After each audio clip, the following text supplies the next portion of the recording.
Be the Good is all about people doing good in the world while following their passions. Good for their own souls and for others. I'm Kate Chericello, and welcome to today's episode. If you are enjoying these stories, please subscribe and leave a review on Apple Podcasts. It would mean so much. You can also join our Facebook community under the group title, Be the Good with Kate Chericello. Let's spread a little more goodness in the world.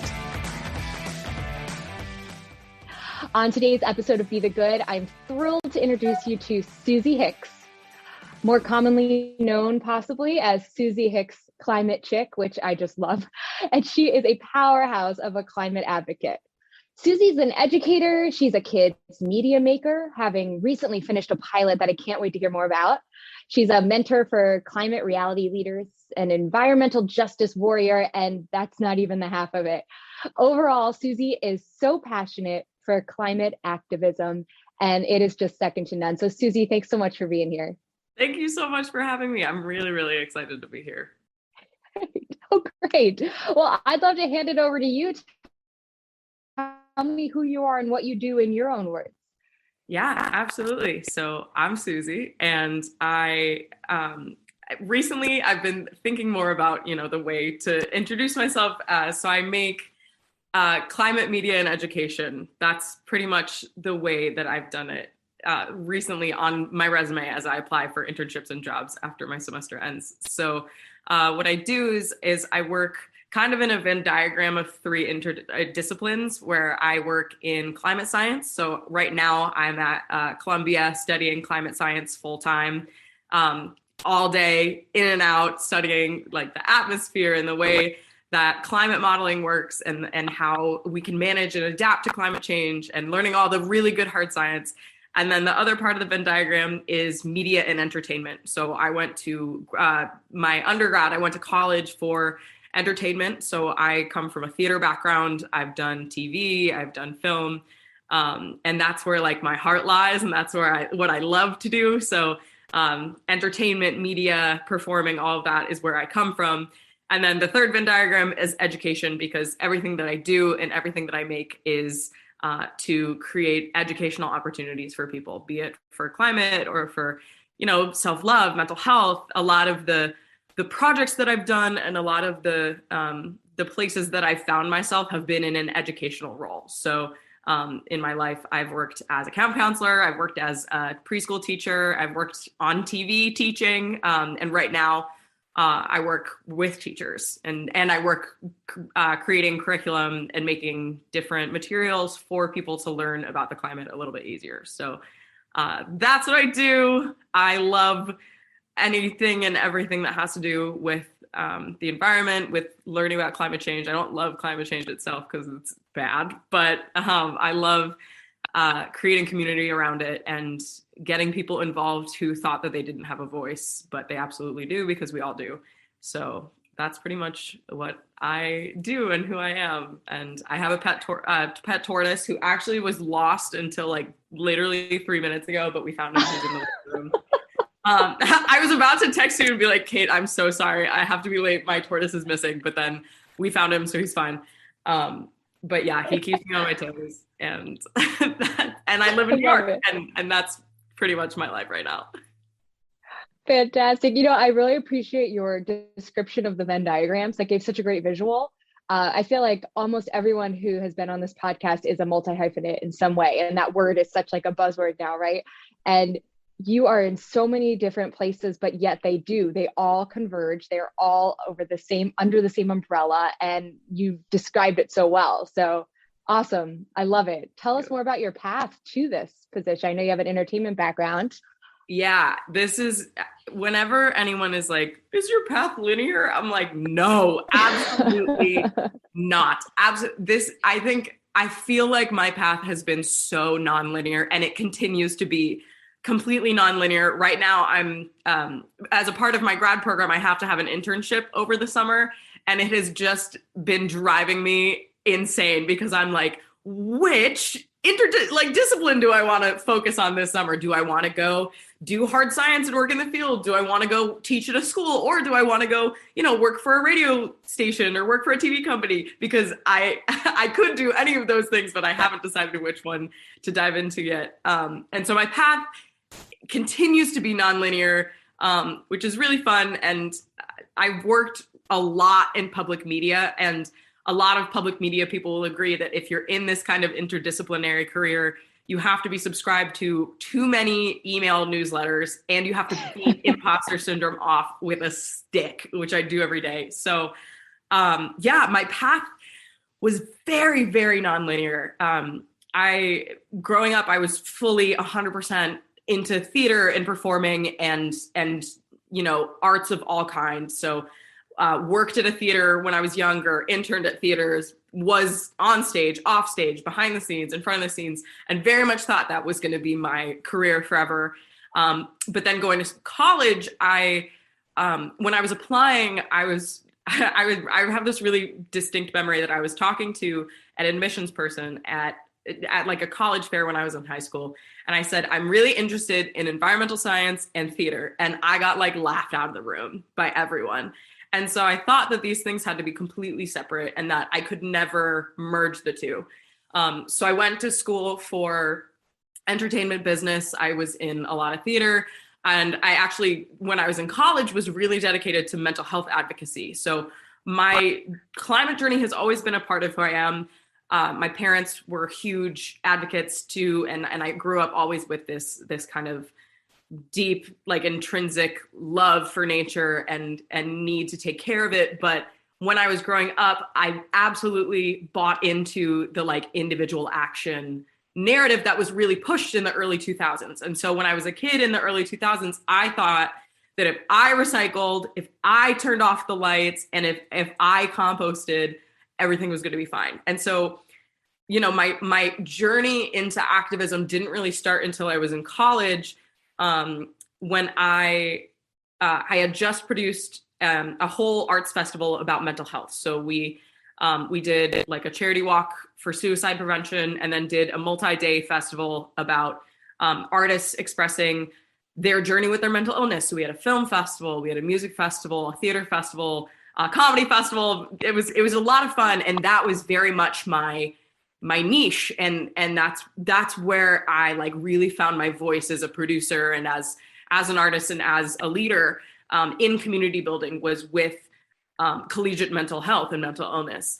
But then, kind of on a whim, I applied to an internship at the New England Aquarium. I went to school in Boston and was like, haha, that'd be fun. And I had initially applied for a marketing internship, but then an education internship opened up, and in the interview, they were like, oh, are you interested in any other positions? And I randomly off the bat said, yeah, I'm totally interested in the education internship, because it was asking for either hard biology students or drama students. And I loved that. As the intersection between all of those things, I loved that. And somehow I ended up getting the internship. I had no experience, but they just thought I was fun. So they gave me an internship, and I spent the whole summer learning about the ocean, talking about the ocean, building my own presentations. It was the most fun I've ever had in my life. And it was such a random thing that got me to be this is what I want to do for the rest of my life, because I was performing every day in front of hundreds and thousands of people that were coming to the aquarium. I was teaching them about the ways that we can conserve the ocean. I got to write my own presentations. I got to work with turtles, who were my favorite animals ever. And it was truly the best summer of my life. And going out of that experience, I was this is what I want to do forever. So then when I was in school, I went to school for, the arts. So I went to this art school that had all of these resources. And since I had just created this arts festival, I knew what I had at my disposal. So I peer pressured one of my friends to pitch a TV show with me. And then we ended up having a TV show for my whole senior year of college, which was called Suzie Hicks, the Science Chick, which was a college humor level show about sustainability. So it was about how to throw a party without having single-use plastics. It was about how to talk to your conservative uncle at dinner about climate change.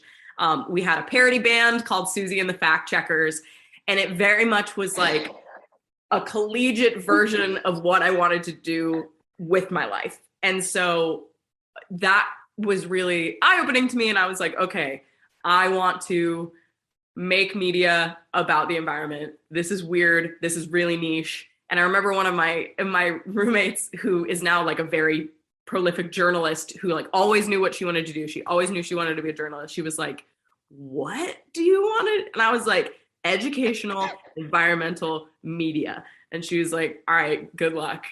And so then when I graduated, I watched the Mr. Rogers documentary, lost my mind over it, realized that yet again was what I wanted to do. I worked at the NPR station in Boston for a summer, fell in love with public media, even though I already was a radio DJ. I was already like super in love with it. And then I decided to move to LA and immediately got a job at the PBS station there, doing like nighttime events like twice a month. Could not pay my rent, worked at a restaurant, and then somehow through a connection with someone that I did theater with in New Jersey, I landed a personality role at a live streaming company. And so for most of 2019, from like February to November of 2019, I was on camera 5 days a week, 5 hours a day, no breaks, live streaming on a show. But the caveat, so while I was getting hired, they were like, all right, you are a personality. I was like, yeah, I do a lot of hosting personality work, but I also am really into science and I'm really into the environment. So a caveat to my contract was that I got to have my own science show once a week. And that was a 2-hour live improv show where I would pick a topic, learn as much as I could about it, and then just go. And because it was a live streaming service, like people could chat in and talk to me while I was doing it. It was very much like Twitch, where it would be live and then people would comment and come into the streams and everything. So for 2 hours a day, I had a morning show called Susie's Sunshine Stream, where I would do kind of everything. It was like a big variety morning show. And then it was a video game streaming site. So 2 hours out of the day, I had to play video games, even though I had never touched a video game in my life. And then 2 hours once a week, I got to have a science show. So this was like such a good like training experience for being a performer, because I was like nonstop in front of an audience. Even when I was like eating lunch, I was in front of an audience. So it was really hard and really exciting. But I built this like little community of people that would tune into my show every day, and they learned so much about science and the world. And there were so many like middle schoolers that would tune in that would be like, I feel like a nerd because I really like science, but you show me that science is really cool and that it can change the world. And so that was really fun. And then in November of 2019, a job at PBS opened up full time. So then I ended up taking that, and I've been working at PBS quote unquote full time since 2019. But since I got into grad school and went to grad school, I'm working there part time. But within all of that has been my climate activist journey, so I started in Boston, obviously creating this media, learning as much as I could. While I was in Los Angeles, I got really into like boots on the ground climate activism. So I joined the Sunrise Movement, I joined Extinction Rebellion, and I was a part of the September 20th, 2019 climate strike. I ended up getting on the news. It was a really wonderful experience. And so my life in LA was like every weekend I was either hiking or at a protest. And so I got really invested in like local politics, in local advocacy groups. And I started really feeling a part of something, like I was a part of a change that was going to happen, because I was, like in February of 2020, before the pandemic, I was dressed in this huge red costume at the Hollywood sign protesting the Oscars because they weren't doing anything to address the climate crisis. And so I met the most wonderful people on earth who are fighting every day to make a difference. And in a place like LA, it was really important for me to find these kind of people, because LA is so filled with people who are rightfully so chasing their dreams, but it sometimes can feel like there isn't a lot of community because people aren't there to live, they're there to grow. And so meeting the people that wanted to make LA a better place was a really important part for me to feel, like I belonged somewhere and that I was like doing anything. So it was the first time I ever canvassed for a local elected official. It was the first time I ever phone banked. It was the first time I ever wrote postcards for local elections. And now, even though I don't live there anymore, I feel so connected to the LA advocacy scene because these people are fighting tooth and nail to make LA a better place to live, both for the climate and for the people there. So I started going to protests a lot. And then also in 2019, I started working as a preschool teacher. I volunteered once a week to work at a preschool because I was frustrated that I wasn't teaching. Even though I was on camera, I wanted to have kind of the classroom experience of teaching. So once a week I would go and I would, and the kids couldn't really say my full title, Suzie Hicks, the science chick. They just would be like, sit down, arithmetic, like really couldn't do it. And it was so cute. So my life in LA was going to work, being on camera all day, on Wednesdays going to the preschool and doing my science show, and then on the weekends either hiking or protesting. And I really felt so connected to everything. And then in 2019, the head of the preschool was also teaching a class on children's book writing. And since I was volunteering at the program, she was like, you know what, take my class as a thank you for, teaching for free, essentially. And so I ended up taking her class and I wrote a kid's book about one of my students who told me that she was the queen of nature. And so I had been wanting to write a kid's book for a while about environmental activism for youth. And I was just kind of going to make up a main character. But then one of my students literally told me point blank to my face that she was the queen of nature. And I was like, absolutely. And so her mom, the head of the preschool, and I worked together to create this book called Xana the Great and the Giant Plastic Monster. And it's this rhyme book. It's completely rhyming, like very Dr. Seuss-y. That's all about a little girl who discovers a giant ocean monster that's made out of plastic. And she uses her science inquiry skills and she uses the power of friendship to figure out how the monster got there and the ways that they can get rid of the monster. And so it's a really fun book. And we finished writing it in 2019. And then March 2020 happened. So a lot changed when the pandemic hit. So I was working full-time at PBS in person and then doing educational workshops for kids all over California. And so like 3 days before we were in lockdown, I was at the Ducks Anaheim station with like 6,000 children doing a lesson on circuits. And then boom, online, everything. And so I'm really grateful to have been in the job that I was when the pandemic hit because PBS SoCal and KCET ended up being a huge part of the education system during the pandemic for LA because all of the schools were going online. All the schools didn't know what to do. And so the superintendent of LAUSD had a meeting with our CEO and said, hey, can we collaborate together to make the TV be a part of the school? And so for the first couple of weeks of the pandemic, it was like all day and night, just figuring out lessons that we can put on the TV, episodes that would work with the LAUSD schedule. And then I was in charge of the Instagram stories. And so every day I was making a different activity to do on Instagram.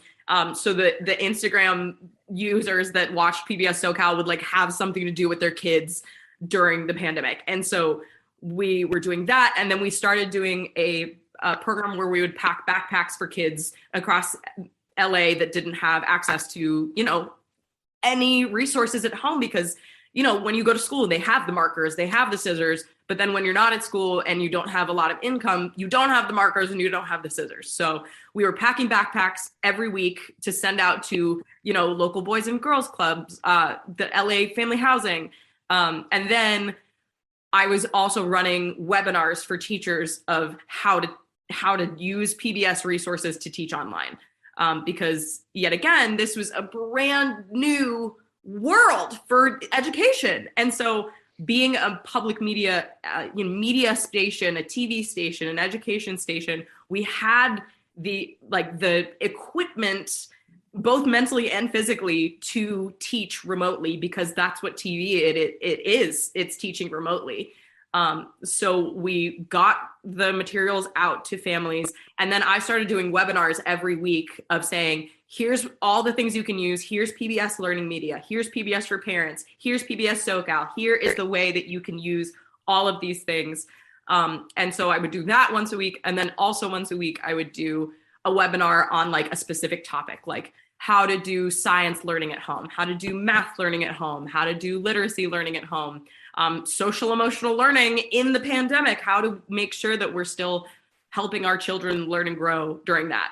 And so that became my huge role at PBS SoCal, was these webinars. And then halfway through 2020, I realized that teachers were also getting really burnt out, because it's a literally insane time to be a teacher. So then we created teacher happy hours, so that once a month, teachers could come on Zoom. There's no professional development. They just hang out.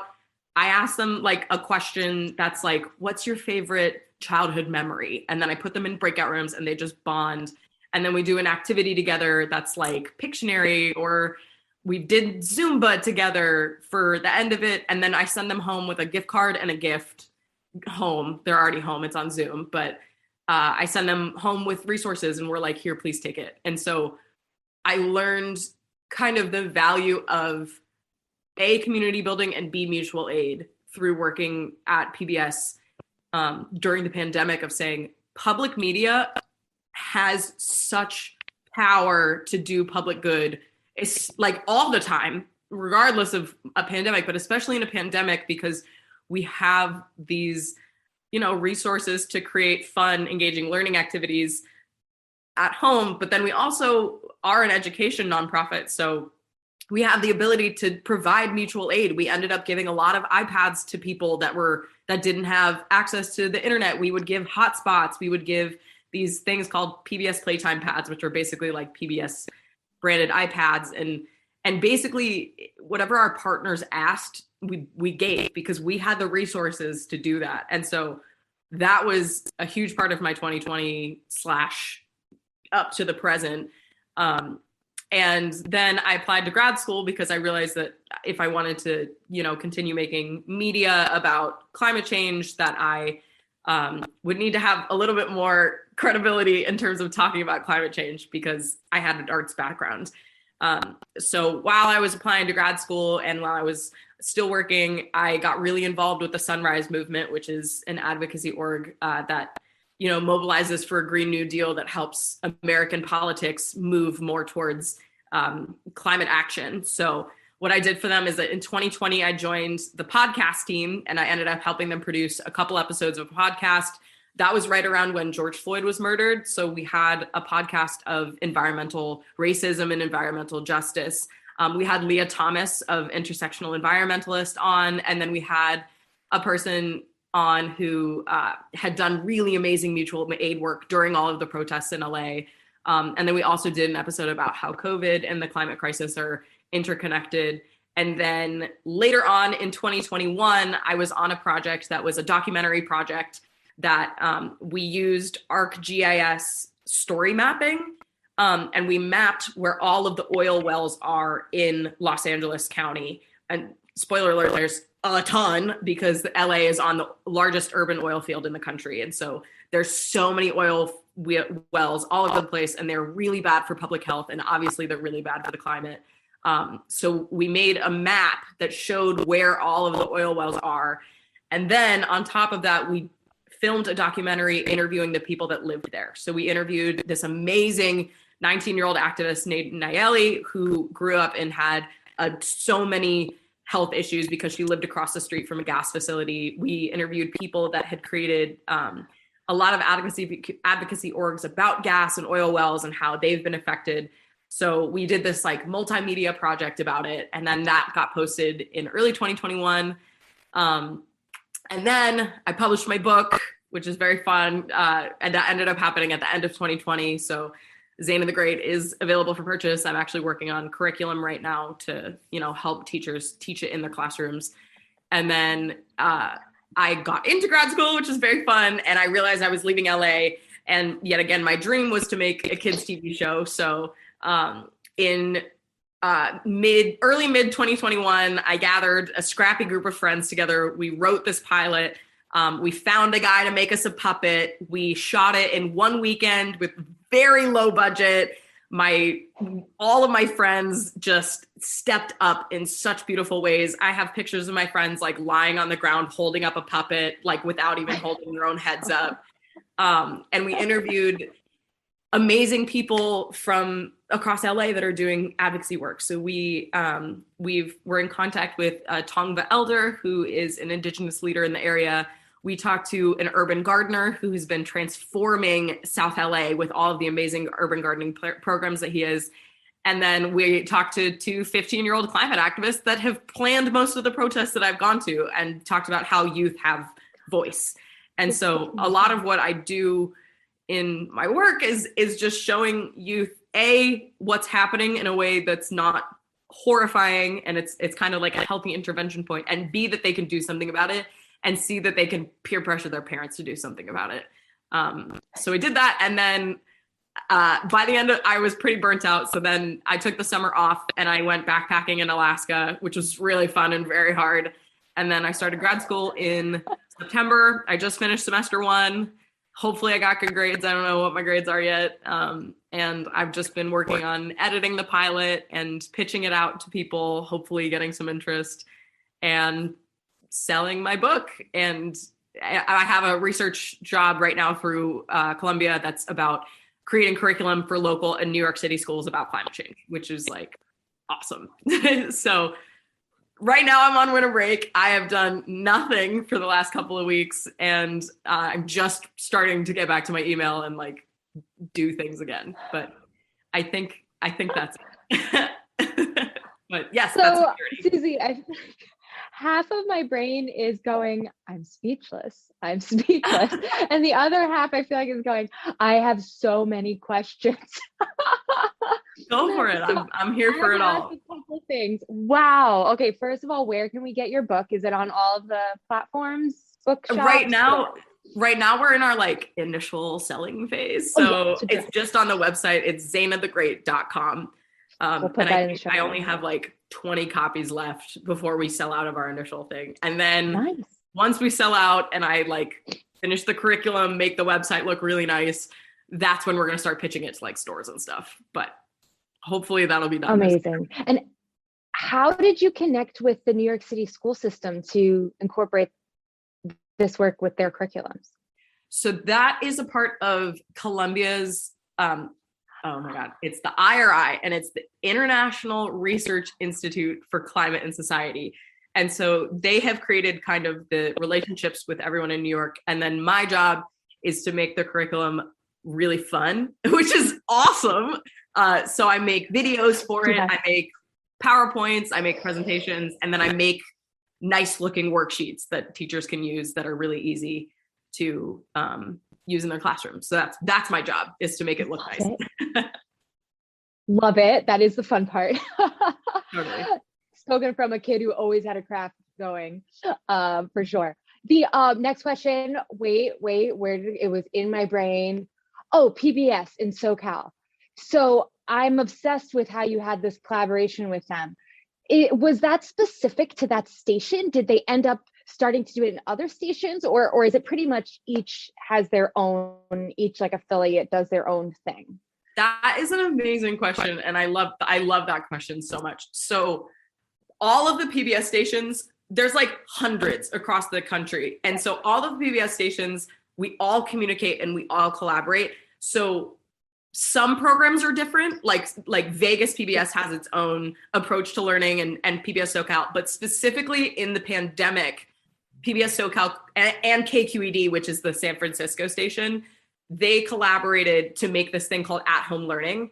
And then almost like so many other stations ended up adopting it. So it started with us and then it moved to all of the other stations. which was awesome. So it was very cool that it became like this nationwide thing. But the webinars and the happy hours specifically are still only PBS SoCal, but I have a couple of meetings in the next couple of months to see if other stations are interested in doing the same thing. But yeah, it would be cool if they also had happy hours, because our community of teachers it means literally everything to me. I ended up getting COVID for Christmas, and so I couldn't come home, and I was like stuck in my apartment. And my teachers from my happy hour and from my webinars, they like asked me for my address like months ago, and they ended up sending me this like beautiful gift. And it was the only thing I had to open for Christmas. And I love my teachers so much. So yeah, I think they're the best ever. But yes, I would love it if it became like a bigger than PBS SoCal. It's just so incredible how you've made these relationships all over the country. And that is so cool. What you've started with PBS that now is going to continue to spread. That is so awesome. And I mean, that's just one facet of everything you do. Do you ever sleep? I've been sleeping too much recently. I mean, I think it's because I'm burnt out and I've been like on winter break, but it's honestly been a problem. I've been sleeping 12 hours a night, like every night since November. So yeah. Wow. Yeah. But I'm normally I get like 8 to 10 hours of sleep. So that's good though. I'm glad you're giving it, because that's huge. PSA, we need sleep, right? Definitely. Okay, one other question here is, where can we watch the college humor version of the science show? It's on YouTube. It is. Just search, yeah. It's unabashedly on YouTube. Oh, I don't promote it because it was like I was in college and it's really dumb. But if you just search Suzie Hicks, the science chick, it's there. It's there. Okay, on my to-do list. I love it. Hey, Suzie, you've given us so many examples of the good you're doing. Are there any specific stories you'd like to share with an individual you've interacted with that would, just has filled your heart over the years? Oh yeah, absolutely. It's the person that we interviewed for the Sunrise Movement podcast in June of 2020. Her name is Yaslin, and I actually ended up I was in college with her, but I found her again through Sunrise. She was just a person who is grieving the loss of George Floyd. And then all of the protests started happening in LA. And she realized that, we're protesting in the middle of a pandemic and no one has seen each other in a really long time. And so she realized that we needed to send out like mutual aid to the protesters. So like water bottles, snacks, first aid kits, hard hats, because we saw what was happening with the police across the country. So hard hats, just in case, like things to wipe off your face if you got tear gassed, and masks and PPE and hand sanitizer. And so she ended up raising, I think it was like $12,000 in like 2 days or something insane. And then her and a bunch of her friends just asked people if they wanted to distribute mutual aid throughout the city. And I ended up being one of those people. I just brought like a little wagon from PBS. Thanks PBS for giving me this little wagon. It was my like workshop wagon that I had in my house. But I ended up just bringing this wagon. She just filled it with like snacks, water bottles, masks, PPE, like pamphlets on what to do if you get arrested. And then just sent us out into the crowd. And it was amazing. And I went by myself to the giant protest in LA, and just like people that didn't have masks were like, oh my God, thank you so much. And then there was this one girl that was like, I haven't changed my mask in 3 months. And I was like, that's so gross. Here, take a new one.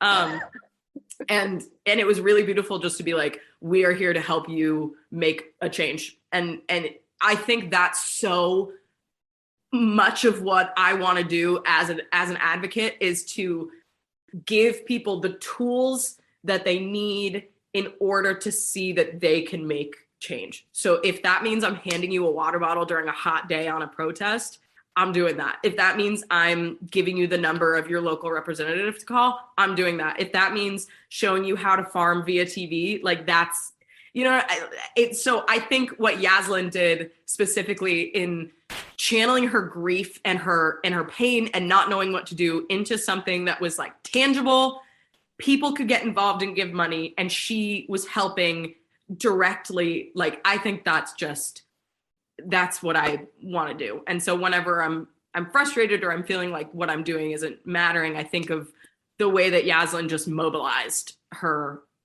anguish into something that was really helpful. So that's an example of someone that did something good, and I'm very proud of her. Well, there's incredible people in this world, and both of you are certainly high on that list. My goodness.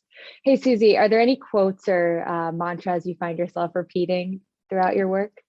Yeah, totally. So I have this quote from Charlie Chaplin in my room that just says, "You have to believe in yourself. That's the secret." Because yet again, in the work I do, I battle imposter syndrome every day. Like every day I wake up and be like, nope, what I'm doing exists and it's valuable, instead of being like, this is stupid, I should just stop. So believing in yourself is really, really important. And then I've been reading this book called All We Can Save, which is this just spectacular book that's written all by femme and female climate activists about climate feminism and hope and how we can keep moving. And this one quote has really just stuck with me recently. It's by Ayanna Elizabeth Johnson and Catherine K. Wilkinson. And it says, "Without knowing the outcome, we have to try anyway. Without a single guarantee, we must show up." And with climate activism, we don't know. We don't know what's going to happen. We don't know if we're going to hit the target. We don't know if we can get the people to do what they will, but we're going to fight like hell anyway. So I love that quote because it's like, keep going, even if, you don't have the guarantee of success. That's fantastic. Suzie, I'm so just in awe for so many reasons, but like, even just from the fact that in college, you went, I can do both of these things. Like I have these loves that don't even seem to intersect, but I'm going to find a way to put them together. And I just think that's such a great reminder for people too. And just how, like you just said, every bit counts, right? You're going to forge ahead, you're going to make that difference in any way you can. And you're an incredible example for everyone. So thank you for all that you're doing. It's absolutely mind-blowing. And Suzie, how can we all follow you and follow the pilot and follow your educational resources? There's so much learning to be had. Tell us all of it. Oh my God. Thank you, Kate. This is so kind. And I love what you're doing too. I think this podcast is an amazing way to show people all of the different ways that you can make a change. So I think you are doing the work as well, which is amazing. Oh, well, thank you.